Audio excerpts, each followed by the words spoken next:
Hello and welcome to Paint by Blunders. Today we're going to be conducting a little test. I want to see how much it actually costs to 3D print all the terrain I'd need to play a 2000 point game of Age of Sigmar or something similar. We're going to look at how much the filament actually costs, the runtime of the machines, and if it is actually worth doing. So let's get into it.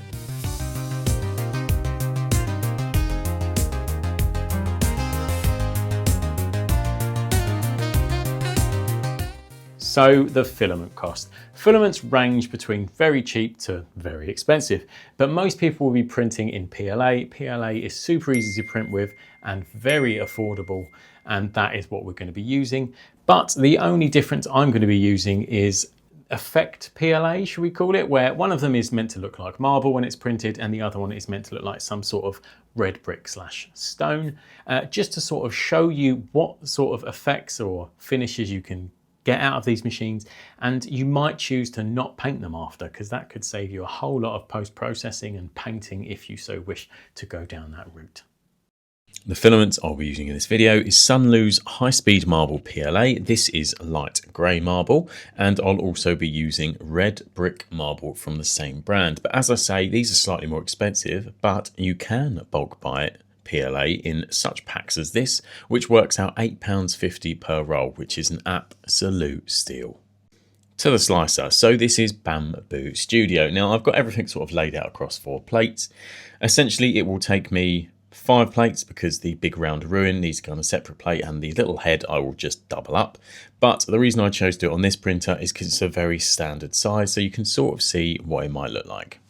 And when you're in the slicer, you can go to your filament on the left. You can click edit and you can put in the price per kilo, which is fantastic. So it will give us an accurate reading on how much it's going to cost to print these models. Now let's slice up one of these towers. Now after clicking slice, now these files require no supporting, which we will get into later. It is going to cost me £3.64. It takes 7 hours and 44 minutes for a grand total of 200 and let's say 15 grams of filament. So let's print it. And here it is. Now this printed absolutely flawlessly. It printed in 3 parts and I've just glued it together. But hopefully you can see, I've tried to hold this in natural light, how cool that marble effect looks. Now I know someone's going to say about the electricity cost, so I had a little Google and this is what it sort of stated, but we'll get into rough estimates of actual electricity cost in a bit. So I carried on printing and this was the result. Little D&D models there just to help with scale so you can see what they look like, and they all came out great. No misprints, no fails, nothing. Absolutely perfect. So what are your thoughts on the marble PLA? I'm a huge fan of it. I think out of all of the ones I've tried, this is one of the best. Just because I think with certain terrain like this, you could pick out a few little bits in gold and it would look really effective for very little effort. But let's get into the numbers and the cost and some rough figures for you. Our marble PLA, we used 878 grams for a total of £14.87. This is slightly higher because you get purge waste, and 25 hours at 34p per kilowatt is £1.53, so the entire total was £16.40. Now, before people jump at me, calculating the energy cost isn't that simple, because for me, whether I print in day or night has different energy rates, and even via Bambu's wiki, it gives you a rough range of how much electricity it is drawing while it's running. So I took a rough average and just used that. So one thing that I've been asked a few times is, can you leave printers running for long periods of time? Yes, you absolutely can. They are designed to be ran for long periods of time. That is the nature of the beast.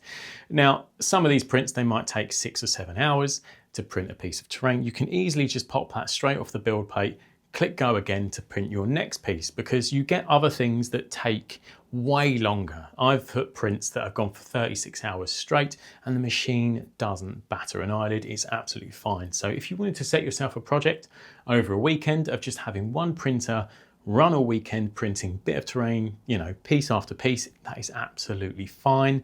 It just might get a little bit tedious having the machine whirling around in the next room or even in the room you're in. So on to our red brick terrain now. So I wanted to print this in some sort of demonic sort of scenery or chaosy looking, and these were the files I went for. It's from the same creator who did the last ones, again because they print support free. So let's take a look at how they came out. Now, if I'm honest, I really like how they came out in regards to print quality. I'm not a huge fan of the filament. I don't think it looks that effective.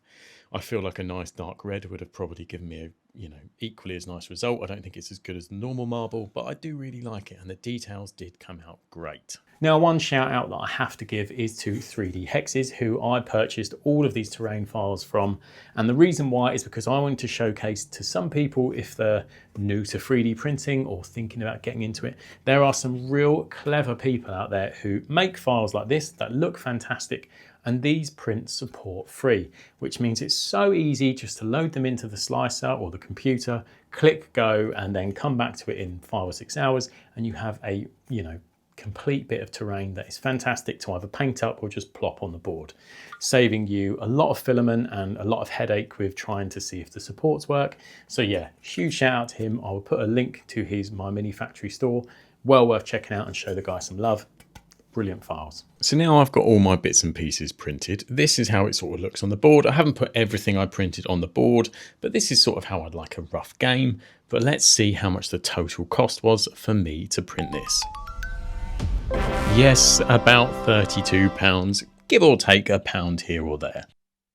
Other costs to consider are the STLs. If you don't go for like a Patreon pack, it might cost you £20+ to get the entire set, so that's worth considering. And if you don't own a machine, obviously the cost of the machine, it needs to be factored in as well. This could set you back starting at about 200 quid for a solid machine, and then you can go up from there.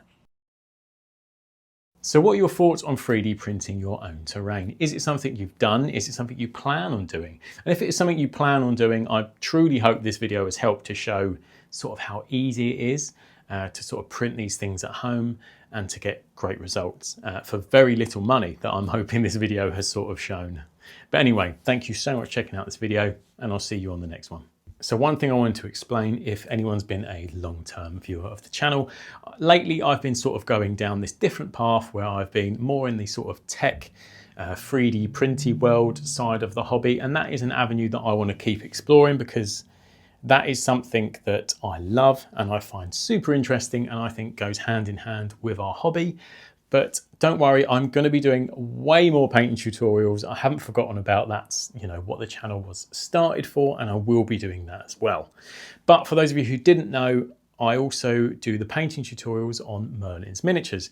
Now there are a load of painting tutorials on there, and I will link that in the video below. So if you like the style of painting I'm doing and have missed a few from this channel, there are paint tutorials on there that you might find interesting as well.